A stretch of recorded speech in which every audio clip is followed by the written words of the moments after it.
The northwest side, just in the last hour, a magnet for tornadoes. Marcelino Benito is also in the Cypress area tracking reports of more tornado damage. He's at the Lone Oak subdivision. Marcelino, what's the situation?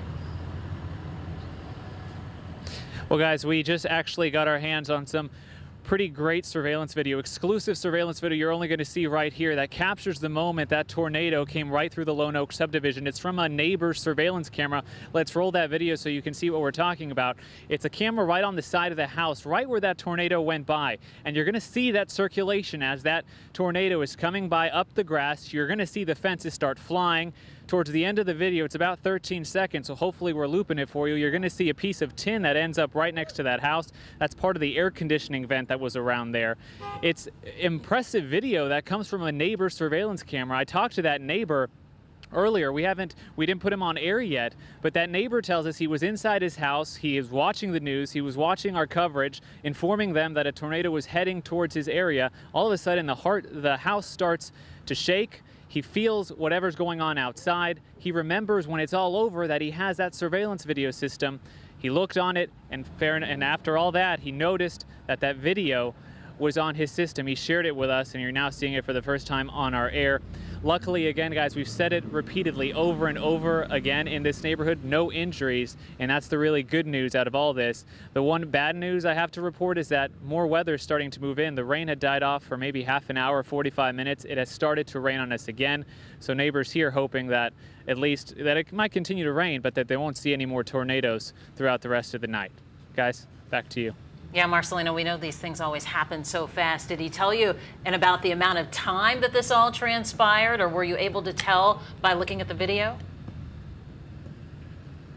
Well, just based on the video, you'll notice the video is about a 13-second clip. So it zipped by his house within 13 seconds. That's the only piece of video that's the only piece of the tornado that the camera caught. He says the entire experience from the roar of the sound outside to when it was all over and he was able to step outside safely was maybe 2 or 3 minutes. So these things, as David Paul's mentioned throughout the whole newscast, these things have been moving incredibly quickly once they hit the ground and they move through our area. And Marcelino, was it his house that was hit by the fence, or was it his house that had the fence torn down?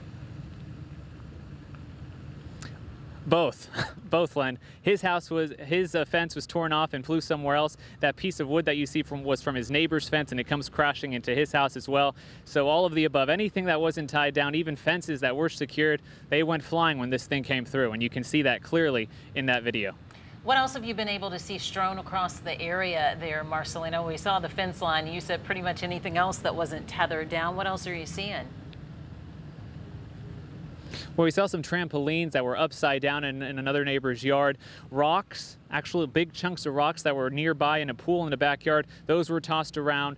Trees, neighbors were telling me that they could sort of track the way their trees went. One of the trees traveled several yards and ended up in another backyard pool. We've seen all sorts of things in this neighborhood, and when we talked to the sheriff about an hour ago, he told us they're still not quite sure how many homes might be damaged in this area. Their teams are still out assessing. When we talked to the sheriff about 30 minutes ago, he said it was about 30 homes, but there might be a lot more once they're done assessing all the damage in this subdivision, Lone Oak.